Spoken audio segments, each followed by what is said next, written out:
Rise and shine, Mr. AntiTroll. Rise and shine. Not that I wish to imply That your group is saving YouTube. no one is more deserving of Touching grass. and all the effort in the world would have gone to waste until, well, let's just say your hour has come again.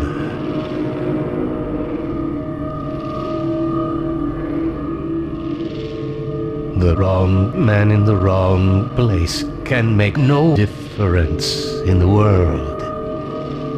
So wake up, Mr. AntiTroll. Wake up and smell the Kids.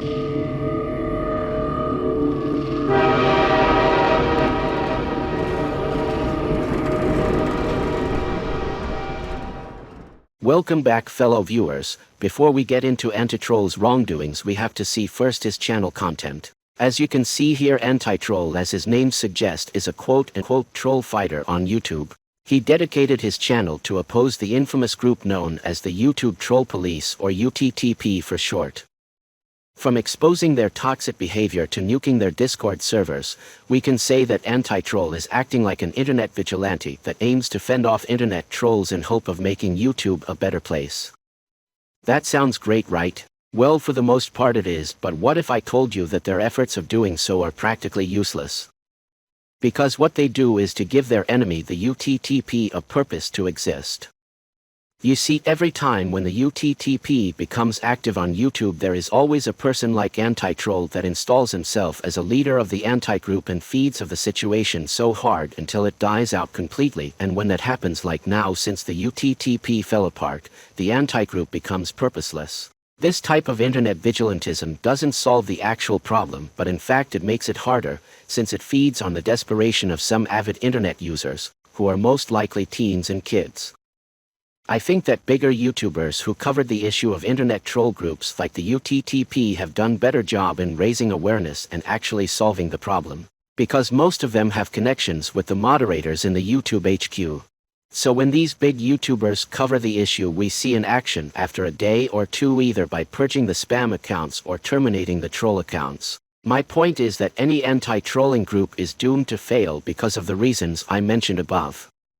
Now, since you have an idea on how the AntiTroll channel is operating, we can move to discuss the main issue of this video, the wrongdoings of AntiTroll. As you know, my fellow viewers, one of my fellow colleagues got in an argument with AntiTroll on Discord, and to be honest, I don't know how they started that conversation in the first place. But the outcome of that conversation was really interesting. AntiTroll admitted the possession CSAM in his devices, and his excuse for it was quote-unquote, it was for legal reasons. At first they tried to reach him on his main channel after the screenshots were taken to explain himself, but what AntiTroll did was to hit any comments that disagrees with his explanation, saying that they were spreading misinformation and unproven allegations, and proceeded to manually delete his direct messages in Discord with Safe to hide them. Then Safe proceeds to make a video on this situation in which I collaborated with. AntiTroll's response was very bad. At first he went with his followers to debunk the video by saying that the screenshots were faked and unreliable. The most common point that they mentioned was this screenshot in question was edited because the letter Y is not fully loaded. I will prove to you, fellow viewers, that this argument is weak using the photo forensics tool. First, there is a screenshot with the Y fully loaded. But for the sake of the argument, I will run a simple ELA analysis which detects edited parts of an image. On this image we can see that the error pixels of that letter Y are fully loaded, just like this Y on the other side, therefore proving that this screenshot isn't edited by any photo editing software. The missing part of the Y was simply caused by the excessive cropping during the video editing, which is a common problem. It doesn't end here though, because AntiTroll made an unlisted debunk of Safe's video which can be described by one word: bad. Not only it lacks strong arguments against Safe, but also the way it was posted is suspicious. The response was from day one unlisted, and you can access it via the community tab of AntiTroll's channel. We all know that a public video requires a public response, especially with an accusation with such magnitude. The video also contained a doxban link of an alleged dox of Safe, which is confirmed to be fake by his part and a huge red flag. Slander's text backed with zero evidence. As you can see here, it directly accuses Safe of possessing the stuff and child-loving behavior, without solid evidence. Safe then reached out to Parlo explaining the situation and then debated the issue on Discord. I'm going to display to you the main points that Parlo addressed on the VC, and you can watch the whole thing if you want in the description below. Why didn't any of you question why he's so fucking mysterious? Like it kind of makes I you did. curious. Wait, I you did. Oh, Mhm. you did question why he's I so was like, mysterious. why? I was like, why does he use 50 fucking proxies? How does he know what a proxy is? Like That's all of this fucking shit. suspicious. He uses. I complained about it. Like, He knows how to make a malware bot. He knows how to make malware bots. yeah, like his Fortnite took so long to download, and he said it was because his proxies. And I'm like, dude, He he's has using no like 5 microphone. He has proxies, no 5 microphone fucking whatsoever. VPNs, some other thing which I have no idea because I'm not good with OPSEC. Like, why is he? Why? How does he know all of this? Why is he so mysterious? We know Yeah. nothing about him.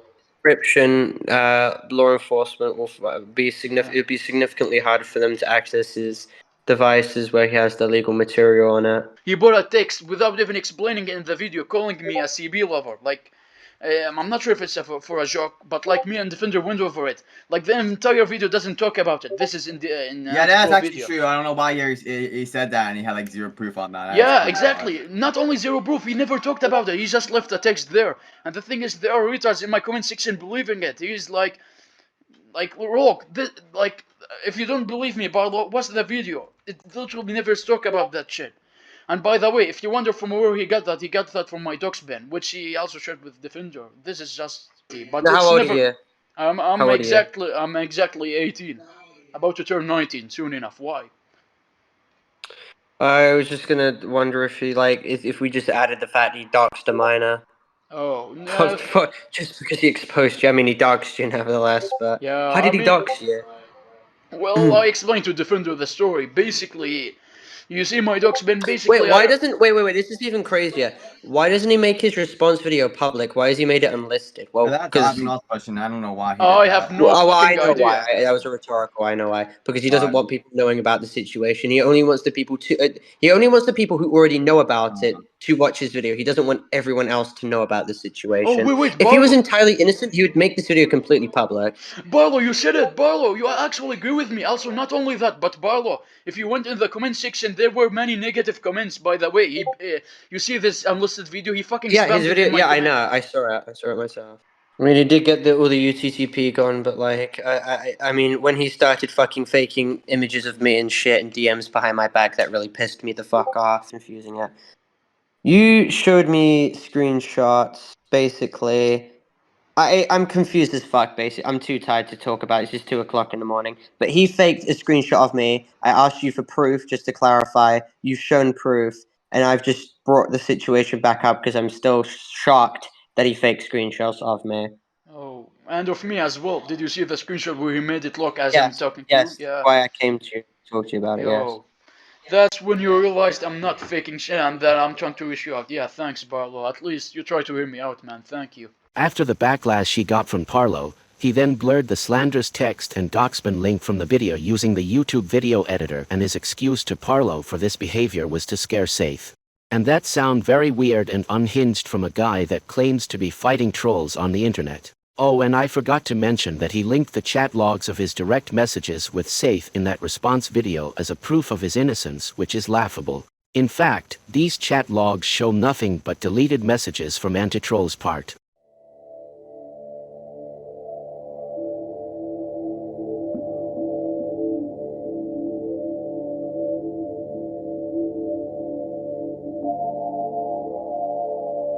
Notice how this conversation makes zero sense if we assume that AntiTroll said nothing. It sounds like Safe is talking nonsense with himself and AntiTroll is just watching. And that leads to another important question. If AntiTroll was a victim of a big defamation campaign started by Safe, then why he would manually and selectively delete his direct messages with Safe? You can simply prove to everyone that Safe is a lying scumbag by showing a recording of the original direct messages and compare them to Safe's screenshots.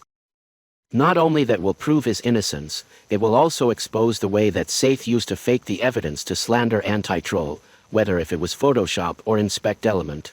Lots of the comments pointed that out, because it really suspicious to do such thing when you're accused even though you're innocent. What AntiTroll did was tampering with the evidence, and that doesn't help his case by any means. No matter what excuse he can pull to justify it, Saith then proceeds to confront AntiTroll about this situation in his DMS. And the weird thing is he's open about his child-loving behavior with him, as you'll see in this video recording. No fucking way you guys are gonna be defending this fucker forever. So first, this guy is condoning the fucking 14-year-old is sending him shit. If you don't believe that, he'll tell it himself. And also, do I need to explain? It gets even worse. And basically, kinda confirms he's 90 years old. Like, your math some 90 is doing better than bullying. Okay, like, what the fuck? What the fuck? This is fucking crazy. This is fucking crazy, man. This is absolutely fucking crazy. No way you guys are condoning this person. And if you guys defend him for, there's nothing to defend him for at this point. And just to show you this is him, look. Let's click. Oh no, it's AntiTroll? No fucking way, guys. If you ask why AntiTroll now is sending messages like this, it's simply because of trying to frame Safe that he uses inspect element on his messages, and the only way to send the DMS is by taking snips of the note blocks. Which is funny, and sadly only his supporters fall for this shitty excuse. Safe firstly uses the Discord app on the phone, which means he can't edit messages by that tool because it's only available on the browser. The only argument that AntiTroll and his fanbase use when you point that out is he's using alt accounts to impersonate AntiTroll and then fabricate his own narrative, which is also proven to be wrong, because Safe always go and check the account's connections of the AntiTroll Discord and finds his Twitter, Roblox and YouTube channel linked. Original message was deleted. Let's click on his. Let's see, AntiTrolls. Oh, it's him! Stop denying. So basically, AntiTroll invited me into his group chat to debunk me. Look. Just to prove to you, it's AntiTroll himself. You see, this is AntiTroll. Look, and yeah, let's see his connection. Okay. Oh damn, it's AntiTroll. No way, it's him. Are you guys gonna keep denying and defending that bit? And it's impossible for an imposter to pull up this trick, because Discord asks you to verify your identity and your account's credentials, which is impossible to get, unless if AntiTroll himself revealed them. The last method that someone could use is photo editing softwares. It's not only hard to make perfectly edited screenshots of a conversation on Discord using these types of softwares, but also it's easy to spot the editing by just zooming in the screenshot itself or using the ELA of photo forensics, which I showcased to you earlier. AntiTroll then continued his slandering campaign against Safe.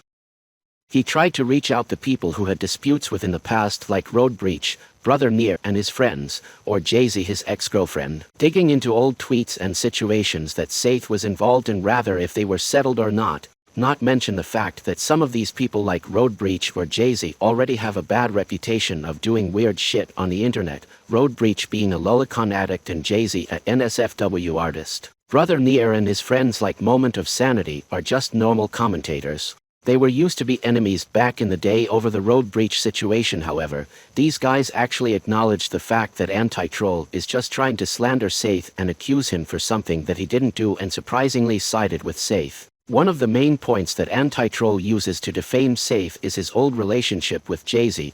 He got the direct messages of them both flirting via contacting Jay-Z, which she gladly agreed to help AntiTroll, and then used this as a way to prove Saith pedophilic behavior. He keeps referring her as a victim, when in reality, she's the one who initiated the relationship. Saith at that time fell for it, and he's still embarrassed by it until now. His main goal was to prove that Saith was older than her so he can justify calling him a weirdo, even though the opposite is true. Their age difference was just few months and Jay-Z was the one who's older.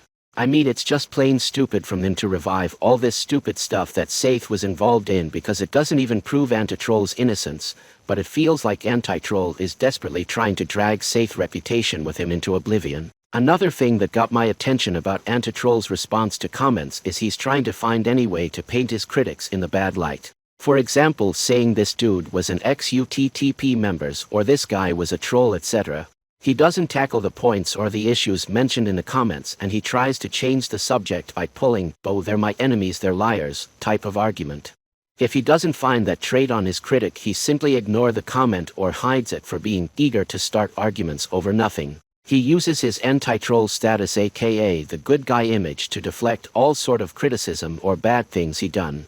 At the time of making this video, I found out that AntiTroll took Saith's video down for privacy violations. He didn't report the video for misinformation as he claims, but he took the video for showing private information which it doesn't even exist on his video. The only quote-unquote private information that could lead to this strike is Savitian's face. A well-known troll that mocked the death of many famous YouTubers' relatives like the Jacksepticeye dad. Heck, even some theorize that he might be anti-troll himself, but that claim lacks a lot of evidence to be supported, and it's not the main issue of this video. Savitian's face is public information from Wikipedia. So what anti-troll did is stealing Saith's entire video and added minimal edits like that broken light counter and then struck it for privacy violations. What a scummy move. So in the end, we can confirm that anti-troll is literally a troll himself. He's just as bad as the other people who he claims to fight and oppose. His group members and some of his high-ranked moderators use the same tactics they use, like creating doxbins of their opponents, storing and using CSAM and gore material as psychological warfare in Discord to scare off his enemies. His anti-group and the UTTP are two sides of the same coin, with a leader with an unhinged personality and a foundation on a lost cause. This just further proves my point about these group being plain useless.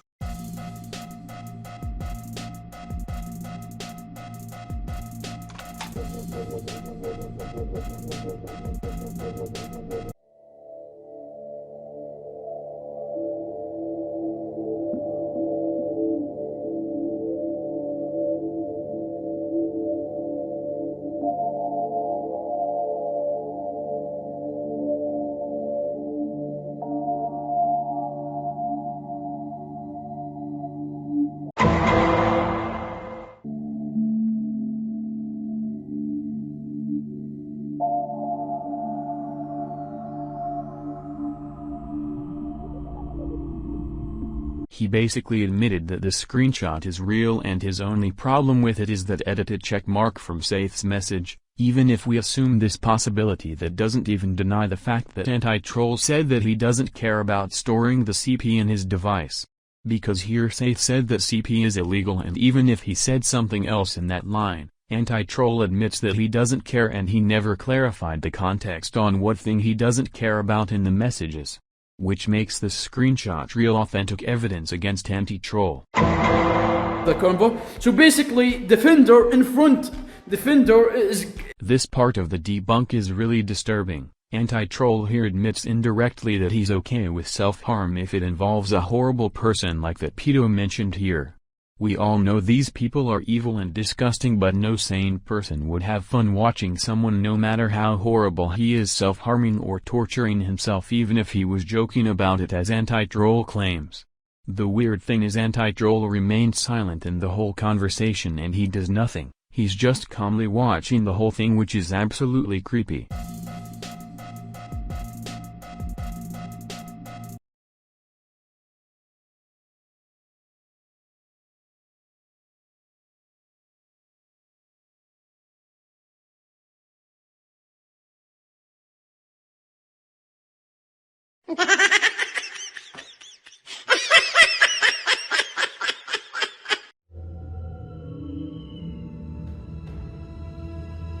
What?